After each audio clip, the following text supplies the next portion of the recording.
Hello ಎಲ್ರಿಗೂ ನಮಸ್ಕಾರ. Hi hello ಎಲ್ರಿಗೂ ನಮಸ್ಕಾರ. ಸೊ ನಮ್ಮ ಅತ್ತೆ ಇಲ್ಲಿ ಇದಾರೆ ಜೊತೆನಲ್ಲಿ ಅಂದ ತಕ್ಷಣ ನಿಮಗೆ ಗೊತ್ತಾಗಿದೆ ಇವತ್ತೊಂದು ಹೊಸ ರುಚಿನ ತೋರ್ಸಕ್ಕೆ ಬಂದಿದೀವಿ ಅಂತ. ಆಕ್ಚುಲಿ ಹೇಳ್ಬೇಕು ಅಂದ್ರೆ ಹೊಸ ರುಚಿ ಅಲ್ಲ ಇದು ಅಲ್ವಾ ಇವತ್ತು ನಾವು ಮಾಡ್ತಿರೋದು. ಹಳೇದೇ ವಾಂಗಿಬಾತ್. ಕರೆಕ್ಟ್ ಹೇಳಿ. ಹಳೇದೇ ಇದು. ಆದ್ರೆ ವಾಂಗಿಬಾತ್ ಪುಡಿ ಒಬ್ಬೊಬ್ರು ಮೆಥಡ್ ಬೇರೆ ಬೇರೆ ತರ ಇರುತ್ತೆ. ಎಕ್ಸಾಕ್ಟ್ಲಿ ಸ್ವಲ್ಪ ಬೇರೆ ತರ. ಹೌದು. ಅಂದ್ರೆ ಏನಾಗತ್ತೆ ಅಂದ್ರೆ ವಾಂಗಿಬಾತ್ ಪುಡಿ ಎಲ್ಲಾರ ಮನೇಲೂ ಇರುತ್ತೆ, ಆದ್ರೆ ಒಬ್ರೊಬ್ರು ಮನೇಲಿ ಒಂದೊಂದ್ ತರ ಮಾಡ್ತಾರೆ ಅಲ್ವಾ. ಸೊ ಇವತ್ತು ನಾನ್ ತೋರಿಸ್ತಾ ಇರುವಂತದ್ದು ನಮ್ಮ ಅತ್ತೆ ಮಾಡೋ ಸ್ಟೈಲ್ ವಾಂಗಿಬಾತ್ ಪುಡಿ, ಸಂಧ್ಯಾಸ್ ವಾಂಗಿಬಾತ್ ಪೌಡರ್. ಹೆಂಗೆ ಅಲ್ವಮ್ಮ? ನೋಡಿ ಒಂದು ಬ್ರ್ಯಾಂಡ್ ತೆಗೆದ್ಬಿಟ್ಟಿದ್ರೆ ಎಷ್ಟೊತ್ತಿಗೆ ಅಲ್ವಾ. ವಾಂಗಿಬಾತ್ ಪುಡಿ, ರಸಂ ಪುಡಿ, ಚಟ್ನಿ ಪುಡಿ ಎಲ್ಲಾನು ಹಾಕೇ ಬಿಡ್ಬೋದಿತ್ತು. ಏನಿವೆ ಬಿಸ್ನೆಸ್ಗೆ ಯಾವಾಗಾದ್ರೂ ಸ್ಟಾರ್ಟ್ ಮಾಡ್ಬೋದಲ್ಲಮ್ಮ. ಅವ್ರು ರೆಡಿ. ಸೊ ಅಕಸ್ಮಾತ್ ನೀವಿನ್ನು ನನ್ನ ಚಾನಲ್ ಸಬ್ಸ್ಕ್ರೈಬ್ ಮಾಡಿಲ್ಲ ಅಂದ್ರೆ ಸಬ್ಸ್ಕ್ರೈಬ್ ಮಾಡೋದನ್ನ ಮರಿಬೇಡಿ. ಇವತ್ತಿನ ವಿಡಿಯೋನ ಸ್ಟಾರ್ಟ್ ಮಾಡ್ತಾ ಇದೀವಿ. ಸ್ಟಾರ್ಟ್ ಮಾಡೋದಕ್ಕೆ ಫಸ್ಟ್ ಸಂಧ್ಯಾಸ್ ವಾಂಗಿಬಾತ್ ಪೌಡರ್ಗೆ ಏನೇನು ಇಂಗ್ರೀಡಿಯೆಂಟ್ಸ್ ಬೇಕು ಅಂತ ನೋಡೋಣ. ತೋರಿಸಿಮ್ಮ. ಕಡಲೆಬೇಳೆ, ಉದ್ದಿನಬೇಳೆ, ಸಮ ಇದೆಯಮ್ಮ? ಕಡಲೆಬೇಳೆ ಉದ್ದಿನಬೇಳೆ ಸ್ವಲ್ಪ ಕಡಿಮೆ. ಉದ್ದಿನಬೇಳೆ, ಆಮೇಲೆ ಕೊಬ್ಬರಿ, ಇದರಲ್ಲಿ ಕೊತ್ತಂಬರಿ ಬೀಜ, ಚಕ್ಕೆ, ಏಲಕ್ಕಿ, ಮೆಣಸಿನ್ಕಾಯಿ, ಅರಿಶಿನ ಒಂಚೂರು. ಉಪ್ಪು ಬೇಕಮ್ಮ? ಬೇಡ, ಉಪ್ಪಿಲ್ಲ. ಉಪ್ಪು, ಹುಣಸೆ ಹಣ್ಣು ಏನ್ ಹಾಕಲ್ಲ. ಎಣ್ಣೆ ಬರೀ ರೋಸ್ಟಿಂಗ್ ಒಂಚೂರು ಎಣ್ಣೆ ಬೇಕು. ಒಂಚೂರು ಎಣ್ಣೆ ಹಾಕೊಂಡು. ಓಕೆ. ಸೊ ಒಣಮೆಣಸಿನ್ಕಾಯಿ, ಒಣಕೊಬ್ಬರಿ, ಕಡಲೆಬೇಳೆ, ಉದ್ದಿನಬೇಳೆ, ಚಕ್ಕೆ, ಏಲಕ್ಕಿ, ಧನಿಯಾ. ಚಕ್ಕೆ, ಏಲಕ್ಕಿ, ಧನಿಯಾ ಅಂದ್ರೆ ಕೊತ್ತಂಬರಿ ಬೀಜ ಏನಿದೆ ಅದೆಲ್ಲ ಒಂದ್ ಸ್ವಲ್ಪ. ನಾವಿವಾಗ ಒಣಮೆಣಸಿನ್ಕಾಯಿ, ಬ್ಯಾಡಿಗೆ ಮೆಣಸಿನ್ಕಾಯಿ ತಗೊಂಡಿದೀವಿ, ಅದನ್ನ 100 ಗ್ರಾಮ್ ತಗೊಂಡಿದೀವಿ. 100 ಗ್ರಾಮ್ ಒಣಮೆಣಸಿನ್ಕಾಯಿಗೆ ನಾವ್ ಎಷ್ಟು ಈ ತರ ಇಂಗ್ರೀಡಿಯೆಂಟ್ಸ್ ನ ತಗೊಂಡಿದೀವಿ. ಕಡಲೆಬೇಳೆ 4 ಟೀ ಸ್ಪೂನು, ಉದ್ದಿನಬೇಳೆ 3 ಟೀ ಸ್ಪೂನು, ಒಣಕೊಬ್ಬರಿ ಎಲ್ಲ ಏನೋ ಪರವಾಗಿಲ್ಲ, ಒಂಚೂರು ಹೆಚ್ಚು ಕಡಿಮೆ ನಡೆಯುತ್ತೆ. ಏಲಕ್ಕಿ 3 ರಿಂದ 4 ಚಿಕ್ಕದು, ಚಕ್ಕೆ ಒಂದು 3 ಪೀಸ್, ಚಿಕ್ಕದ್ 3 ಪೀಸ್, ಧನಿಯಾ 1 ಸ್ಪೂನ್. ಸರಿನಾ? ಸರಿ, ಈಗ ಫಸ್ಟ್ ಎಲ್ಲದನ್ನು ರೋಸ್ಟ್ ಮಾಡ್ಕೋಬೇಕಮ್ಮ. ಬಾಣಲೆ ಇಟ್ಟು ಸ್ಟವ್ ಹಚ್ಚಿ ಬಾಣಲೆ ಫಸ್ಟ್ ಯಾವ್ದನ್ನ ರೋಸ್ಟ್ ಮಾಡೋಣ? ಕಡಲೆಬೇಳೆ ಅದೆಲ್ಲ ಸ್ವಲ್ಪ. ಕಡಲೆಬೇಳೆ ತಗೊಳ್ಳಿ ಆ ಕಡೆ. ಕಡಲೆಬೇಳೆ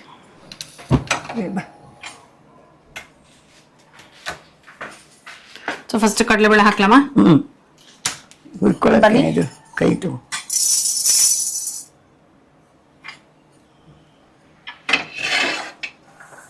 ಅದೇನಾ? ಡ್ರೈ ರೋಸ್ಟ್ ಮಾಡ್ಬೇಕಮ್ಮ ಇದು? ಸುಮ್ಮನೆ ಒಂದೆರಡು. ಅಲ್ಲ, ಎಣ್ಣೆ ಬೇಕಾ ಅಥವಾ ಹಂಗೆ? ಎಣ್ಣೆ ಆಮೇಲೆ ಮೆಣಸಿನ್ಕಾಯಿ ಹಾಕಿದ ತಕ್ಷಣ ಎಣ್ಣೆ ಹಾಕ್ತೀನಿ, ನಾವು ಘಾಟಿ ಬರಲ್ಲ ಅಂತ. ಓ ನೋಡಿ, ಇದೊಂದು ಟಿಪ್. ಏನ್ ಹೇಳಿ ಅಮ್ಮ ಅದನ್ನ? ಮೆಣಸಿನ್ಕಾಯಿ ಹಾಕಿದ ತಕ್ಷಣ ಸ್ವಲ್ಪ ಎಣ್ಣೆ ಹಾಕಿ ಹುಡಿದ್ರೆ ತುಂಬಾ ಘಾಟಿ ಬರಲ್ಲ ಅಂತ. ತುಂಬಾ ಘಾಟು ಬರಲ್ಲ, ಅದಕ್ಕೆ ಆಮೇಲೆ ಹಾಕ್ತೀನಿ. ಅಲ್ಲಿ ತನಕ ಡ್ರೈ ರೋಸ್ಟ್ ಮಾಡ್ಕೊಂಡು ಮೆಣಸಿನ್ಕಾಯಿ ಹಾಕುವಾಗ ಒಂದ್ ಚೂರು ಎಣ್ಣೆ ಹಾಕೊಂಡು ಹುರ್ಕೊಂಡ್ರೆ ಘಾಟ್ ಕಡಿಮೆ ಆಗುತ್ತೆ. ಕೆಂಪಗಾಗ್ಬೇಕಲ್ವಮ್ಮ? ಇಲ್ಲ, ಮೀಡಿಯಂ ಆದ್ರೆ ಸಾಕು. ಯಾಕಂದ್ರೆ ಇದಕ್ಕೆ ಹಾಕ್ತಿವಲ್ಲ, ಇದೆಲ್ಲ ಹಾಕಿ ಮತ್ತೆ ಹುಡಿತೀವಲ್ಲ, ಮೆಣಸಿನ್ಕಾಯಿನ ಅದ್ರ ಜೊತೆಗೆ ಹಾಕೊಂಡ್ಬಿಡ್ತೀವಿ. ಅವಾಗ ಇದು ಸ್ವಲ್ಪ ಹಾಕ್ತಿದಾಗೆ ಒಂದೊಂದೇ ಆಡ್ ಮಾಡ್ಕೊಂಡು ಜಾಸ್ತಿ ಹೀಟ್ ಆಗುತ್ತಲ್ಲ ಅದಕ್ಕೆ. ಇನ್ನು ಪ್ರಶ್ನೆ ಇಲ್ವಾ ಮಿಸ್ಟರ್ ಪ್ರಶಾಂತ್ ಅವ್ರದ್ದು? ಯಾಕೆ? ಏನು ಪ್ರಶ್ನೆ ಇಲ್ಲ. ಯಾಕೆ? ಅದೇ ನನ್ನ ಪ್ರಶ್ನೆ. ಪ್ರಶ್ನೆ ಯಾಕಿಲ್ಲ ಅನ್ನುವುದೇ ನನ್ನ ಪ್ರಶ್ನೆ. ನನ್ನ ಪ್ರಶ್ನೆ, ಈಗ ನೀವು ವಾಂಗಿಬಾತ್ ಪುಡಿ ಮಾಡಿ ತೋರಿಸಿ ಅದ್ರ ಜೊತೆಗೆ ವಾಂಗಿಬಾತ್ ಮಾಡ್ಕೊಡ್ತೀರಾ ಇಲ್ಲವಾ ಅನ್ನುವುದೇ ನನ್ನ ಪ್ರಶ್ನೆ. ಇಲ್ಲ, ಉತ್ತರ ಸಿಕ್ಕಿತು. ನಿಮ್ಮ ಪ್ರಶ್ನೆಗೆ ಉತ್ತರ ಕೊಟ್ಟೆ ನೋಡಿ ಈಗಲೇ.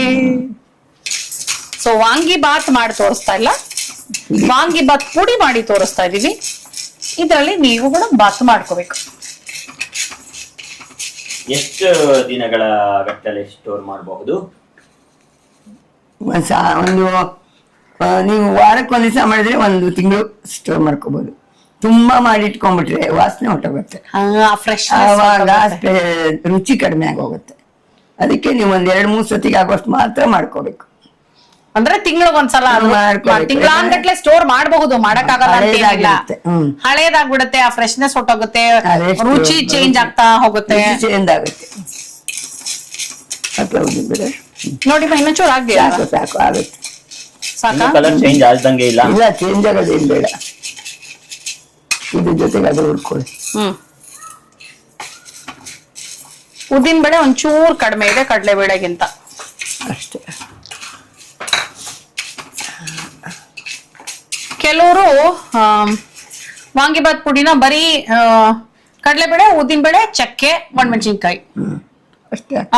ಇಷ್ಟೇ ಹಾಕಿ ಅದೇ. ಮಾಡ್ತಾರೆ. ಅಂದ್ರೆ ಒಬ್ರೊಬ್ರು ಒಂದೊಂದ್ ತರ ಅಲ್ವಮ್ಮ. ಮಾಡ್ತಾರೆ, ಹೌದು. ಇನ್ನು ಕೆಲವರು ಸ್ವಲ್ಪ ಮಸಾಲೆ ಭರಿತವಾಗಿ ಮಾಡೋರು, ತುಂಬಾ. ಲವಂಗ, ಮೊಗ್ಗು. ಮೊಗ್ಗು ಅದೆಲ್ಲ ಹಾಕ್ತಾರೆ. ಅದೆಲ್ಲ ಹಾಕ್ಬಿಟ್ರೆ ತುಂಬಾ ಇದಾಗ್ಬಿಡುತ್ತೆ. ಹೌದು, ಅದಕ್ಕೆ ನಾ ಹಾಕಲ್ಲ. ಬಿಸಿಬೇಳೆ ಬಾತ್ ಪುಡಿಗೆ ಅದನ್ನೆಲ್ಲ ಹಾಕ್ತಿವಮ್ಮ. ಇಲ್ಲ, ಅದಕ್ಕೂ ಜಾಸ್ತಿ ಹಾಕಲ್ಲ. ಇದನ್ನೇ ಅದಕ್ಕೂ ಹಾಕೋಬಹುದು. ಅದಕ್ಕೂ ಜಾಸ್ತಿ ಟೂ ಇನ್ ಒನ್ ಪುಡಿನ. ಆಮೇಲೆ ಕೊತ್ತಂಬರಿ ಬೀಜ ಸ್ವಲ್ಪ ಅದಕ್ಕೆ ಜಾಸ್ತಿ ಹಾಕ್ಬೇಕಾಗತ್ತೆ. ಹುಳಿ ಬರುತ್ತಲ್ಲ, ಹುಳಿ ಪುಡಿ ತರ ಆಗತ್ತೆ.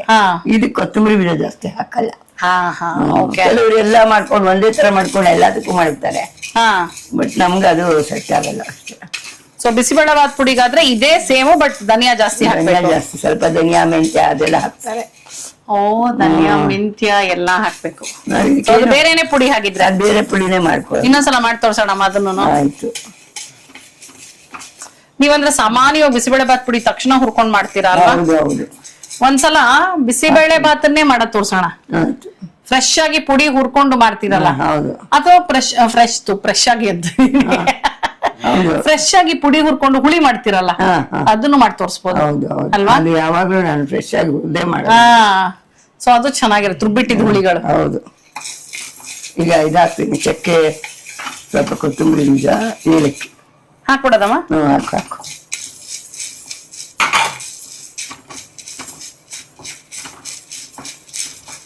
ಸಿಪ್ಪೆ ಸಮೇತನೇ ಏಲಕ್ಕಿ ಹಾಕಿರೋದು. ಆಗುತ್ತೆ. ಮಿಕ್ಸಿಗೂ ಹಂಗೆ ಹಾಕೊಂಡ್ಬಿಡ್ತೀವ? ಇದನ್ನ ಹಾಕ್ಬಿಟ್ಟು ಸಾಕ, ಇಷ್ಟೇ ಆಗಿರೋದು. ಸಾಕು. ಇದು ಹಾಕಿದಾಗ ಇದಾಗಬೇಕಲ್ಲ, ಜೊತೆಗೆ ಹಾಕೊಂಡ್ಬಿಡ್ತೀನಿ. ಮೆಣಸಿನ್ಕಾಯಿ ಎಲ್ಲಿ ಇದಕ್ಕೊಂದ್ ಸ್ವಲ್ಪ ಎಣ್ಣೆ ಹಾಕ್ಬಿಡು.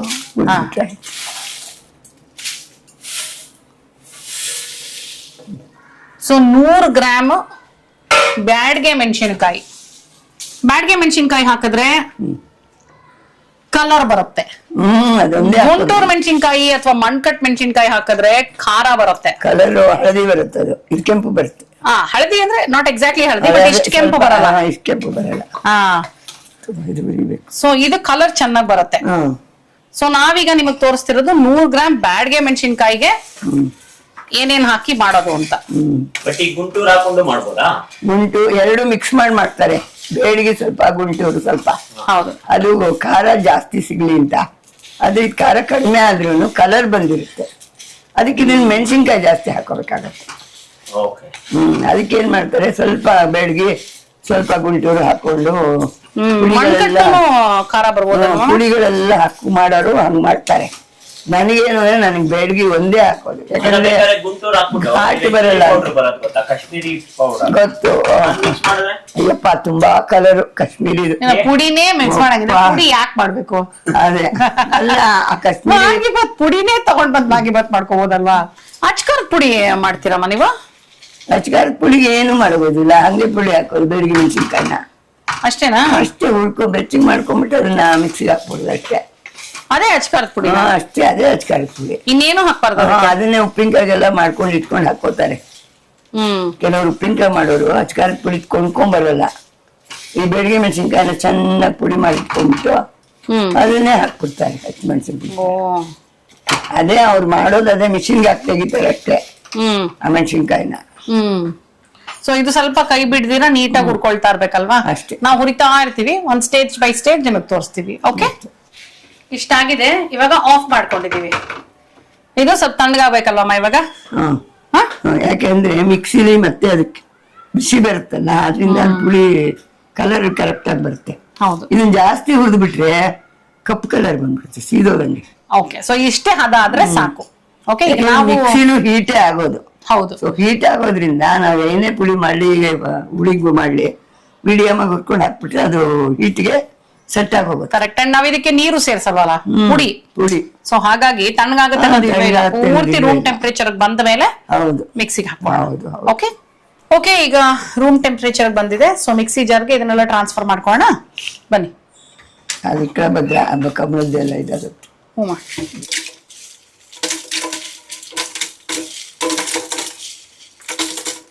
ನೋಡಿ ಅಡಿಲ್ ಫಸ್ಟ್ ಮೆಣಸಿನ್ಕಾಯಿ ಎಲ್ಲ ಹೋಗ್ಬಿಡ್ತಾ ಇದೆ.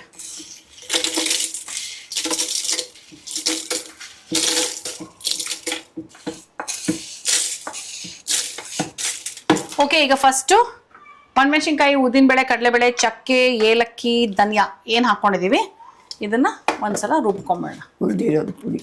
ಹಾ, ಹುರಿದಿರೋದು.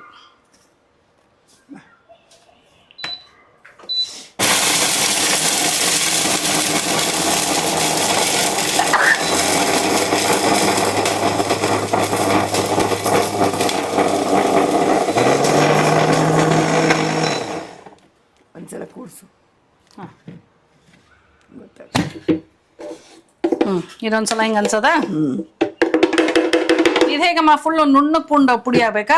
ನೋಡ್ತೀನಿ ನಾನು. ಅಥವಾ ತರ್ತರಿಯಾಗಿ ಆಗ್ಬೇಕಾ? ಇನ್ನೂ ಆಗ್ಬೇಕಿದು. ಆಗ್ಬೇಕಾ? ಇನ್ನೂ ಒಂದ್ ಸ್ವಲ್ಪ ಆಗ್ಬೇಕು.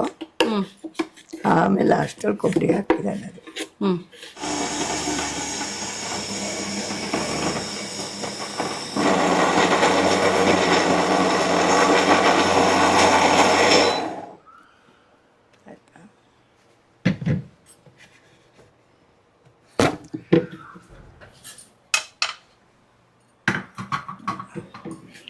ನೋಡಿವಾ ಆಗಿದೆ ಅಲ್ವಾ? ಈಗ ಇದಕ್ಕೆ ಒಣಕೊಬ್ಬರಿ ಹಾಕಿ ರುಬ್ಬಣ್ಣ. ಮತ್ತೆ ಒಣಕೊಬ್ಬರಿ ಹಾಕಿ ಚೆನ್ನಾಗಿ ಗ್ರೈಂಡ್ ಮಾಡಿಬಿಟ್ರೆ ಆಯ್ತು.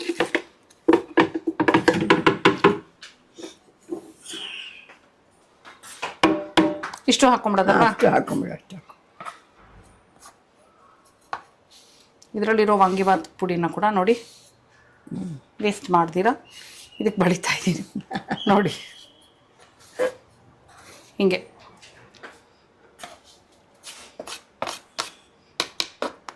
ಅಷ್ಟೇ ಅಲ್ವಾ? ಇನ್ನೇನು ಹಾಕೋ? ಅರ್ಶಿನ ಹಾಕ್ಬೇಕಂದ್ರೆ ಒಂಚೂರು ಅಷ್ಟೇ, ಏನು ಇಲ್ಲ. ಪುಡಿ ಮಾಡಿ ಸಾಕು ಸಾಕು ಅಷ್ಟೆ. ಸುಮ್ಮನೆ ಬಣ್ಣಕ್ಕೆ ಹೊಂಬಣ್ಣ ಬರೋದಕ್ಕೆ.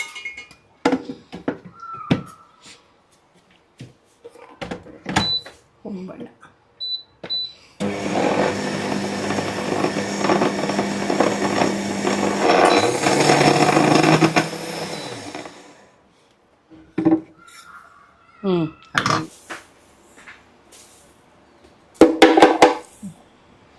ಓಕೆ ನೋಡಿ, ನಮ್ಮ ಅತ್ತೆ ಸ್ಟೈಲ್ ವಾಂಗಿಬಾತ್ ಪುಡಿ, ಸಂಧ್ಯಾ ಅವರ ವಾಂಗಿಬಾತ್ ಪೌಡರ್ ರೆಡಿ ಆಗ್ಬಿಟ್ಟಿದೆ. ಏನಿಲ್ಲ, ಇದರಲ್ಲಿ ಒಗ್ಗರಣೆ ಹಾಕೋದು, ಯಾವ ತರಕಾರಿ ಬೇಕೋ ಆ ತರಕಾರಿ ಹಾಕೋದು, ಅನ್ನ ಕಲ್ಸೋದು ಅಷ್ಟೇ ಅಲ್ವಮ್ಮ? ಸಕ್ಕತ್ತಾಗಿರುತ್ತೆ. ಕಲರ್ ಅಂತೂ ನೋಡಿ ಹೆಂಗ್ ಕಾಣಿಸ್ತಿದೆ, ಹಂಗೆ ಬಾಯಲ್ಲಿ ನೀರ್ ಬರೋ ಹಾಗೆ ಕಾಣಿಸ್ತಾ ಇದೆ.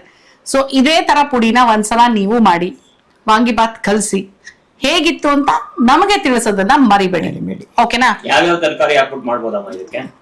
ಪ್ರಶಾಂತ್ ಅವರ ಫೇವ್ರೆಟ್ ಬದನೆಕಾಯಿ, ಫಸ್ಟ್ ಬದನೆಕಾಯಿ, ದೊಣ್ಣಮೆಣಸಿನ್ಕಾಯಿ, ಆಲೂಗೆಡ್ಡೆ, ಬಟಾಣಿ ಕಾಳು ಕೂಡ ಬೇಸಿ, ಗೋರಿಕಾಯಿ, ಮೆಂತ್ಯ ಸೊಪ್ಪು, ಏನ್ ಬೇಕಾದ್ರೂ ಹಾಕ್ಬೋದು. ಪುಡಿ ಮಾತ್ರ ಇದು ಹಾಕ್ಬೇಕು ಅಷ್ಟೇ. ಬರೀ ಟೊಮೆಟೊ ಕೂಡ ಹಾಕ್ಬೋದು ಟೊಮೆಟೊ ಬಾತ್ ಮಾಡಕ್ಕೆ. ಹಣ್ಣು, ಬೆಲ್ಲ, ಉಪ್ಪು ಎಲ್ಲ ಹಾಕಿ ಚೆನ್ನಾಗಿ ಕಲಿಸ್ಬೇಕು ಅಷ್ಟೇ. ಬೇಕು ಅಂದ್ರೆ ಎಕ್ಸ್ಟ್ರಾ ಕಡಲೆಬೇಳೆ ಅದೆಲ್ಲ ಒಗ್ಗರಣೆ ಮಾಮೂಲಿ. ವಾಂಗಿಬಾತ್ಗೆ ಏನೇನ್ ಹಾಕ್ತಿರೋ ಅದೆಲ್ಲ ಒಗ್ಗರಣೆಗಳು ಹಾಕು. ಬೇಕು ಅಂದ್ರೆ ಎಕ್ಸ್ಟ್ರಾ ಕೊಬ್ಬರಿನೂ ಹಾಕೋಬೋದಲ್ಲ? ಎಕ್ಸ್ಟ್ರಾ ಮೇಲೊಂಚು ಕೊಬ್ಬರಿ ಹಾಕಿ ಕಲಿಸ್ಬೋದು ಅನ್ನಕ್ಕೆ. ನಾವ್ ಇದಕ್ಕೆ ಹಾಕಿರ್ತೀವಿ, ಸ್ವಲ್ಪ ತುರಿ ಹಾಕಿದ್ರೆ ಒಂಥರ ಚೆನ್ನಾಗಿರುತ್ತೆ. ತುರಿದಿತ್ತು ನಾವು ಸಾಮಾನ್ಯ ಹುಣಸೆ ಹಣ್ಣು ಹಾಕ್ತಿವಲ್ವಮ್ಮ. ನನ್ ಕೋಆರ್ಟಿಸ್ಟ್ ಒಬ್ಳು ಸೇವಂತಿ ಅನ್ನೋ ಸೀರಿಯಲ್ ಅಲ್ಲಿ ನಾವು ಮಾಡುವಾಗ ದೀಪಿಕಾ ಅಂತ, ದೀಪಿಕಾ ಕುಲವಧು ಹೀರೋಯಿನ್ ದೀಪಿಕಾ, ಅವ್ರ ಮನೆಯಲ್ಲಿ ಹುಣಸೆ ಹಣ್ಣು ಜೊತೆಗೆ ನಿಂಬೆ ಹಣ್ಣು ಇಲ್ಲ ಇಲ್ಲ, ಎರಡರಲ್ಲಿ ಒಂದು ಹಾಕ್ಬೋದು. ಇಲ್ಲ, ಎರಡೂ ಹಾಕೋರು ಅವರು. ಹೌದಾ? ಬಟ್ ಏನ್ ಸಖತ್ತಾಗಿರ್ತಿತ್ತು ಏನ್ ಮಾಡ್ತಾರೆ ಅಂದ್ರೆ ಹುಣಸೆ ಹಣ್ಣು ಹಾಕ್ತಾರೆ, ಈ ಪುಡಿ ಇದೆಲ್ಲ ಕಲ್ಸ್ಬಿಟ್ಟು ನಿಂಬೆ ಹಣ್ಣು ಇಟ್ಬಿಡ್ತಾರೆ. ಅದು ಬೇರೆ ಟೇಸ್ಟೇ ಕೊಡುತ್ತೆ. ಅದು ಹೌದು, ಇದೇ ಬೇರೆ ಟೇಸ್ಟ್ ಕೊಡುತ್ತೆ. ಅವರು ಹುಣಸೆ ಹಣ್ಣು ಹಾಕಿ ಅವ್ರಮ್ಮ ನಿಂಬೆ ಹಣ್ಣು ಹಿಂಡ್ಕೊಡೋರು. ಸೂಪರ್ ಆಗಿರ್ತಿತ್ತು ವಾಂಗಿಬಾತು. ನಮ್ಮನೆ ನಾವು ಸಾಮಾನ್ಯ ನಿಂಬೆ ಹಣ್ಣು ಹಿಂಡಲ್ಲ, ಹಾಕಲ್ಲ. ನಿಂಬೆ ಹಣ್ಣು ಹಾಕ್ಬೇಕು ಅಂದ್ರೆ ಹುಣಸೆ ಹಣ್ಣು ಹಾಕೋಂಗಿಲ್ಲ. ಅದೇ ಬೇರೆ ಟೇಸ್ಟ್ ಎಲ್ಲ ಬರುತ್ತೆ, ವಾಂಗಿಬಾತ್ ಬರುತ್ತೆ. ನಿಂಬೆ ಹಣ್ಣೆ ಡಾಮಿನೇಟ್ ಮಾಡ್ತಿತ್ತು, ಬಟ್ ಹುಣಸೆ ಹಣ್ಣು ಹಾಕ್ತಿದ್ರಂತೆ ಅವ್ರು. ಸೊ ಎಸ್, ಪ್ಲೀಸ್ ಈ ತರ ಒಂದ್ಸಲ ವಾಂಗಿಬಾತ್ ಪೌಡರ್ ನ ಟ್ರೈ ಮಾಡೋದನ್ನ ಮರಿಬೇಡಿ. ಹೋಪ್ ಇವತ್ತಿನ ವಿಡಿಯೋ ನಿಮ್ಗೆ ತುಂಬಾ ಇಷ್ಟ ಆಗಿದೆ ಅಂತ ಅನ್ಕೊಂಡಿದೀನಿ. ಥ್ಯಾಂಕ್ ಯು ಮಾ, ಥ್ಯಾಂಕ್ ಯು. ನೀವು ಮಾಡೋ ತರ ವಾಂಗಿಬಾತ್ ಪುಡಿನ ನಮಗ್ ತೋರ್ಸ್ಕೊಟ್ಟಿದ್ದೀರಾ, ಅವ್ರು ಎಲ್ರಿಗೂ ತೋರ್ಸ್ಕೊಟ್ಟಿದ್ದೀರಾ. Thank you. ಸೊ ಮತ್ತೆ ಮುಂದಿನ ವಿಡಿಯೋನಲ್ಲಿ ಸಿಗ್ತೀವಿ ಅಂತ ಹೇಳ್ತಾ ಇದೀನಿ. ಅಲ್ಲಿ ತನಕ ಬಾಯ್ ಬಾಯ್. ಟಾಟಾ, ಬಾಯ್ ಬಾಯ್, ಲವ್ ಯು ಆಲ್.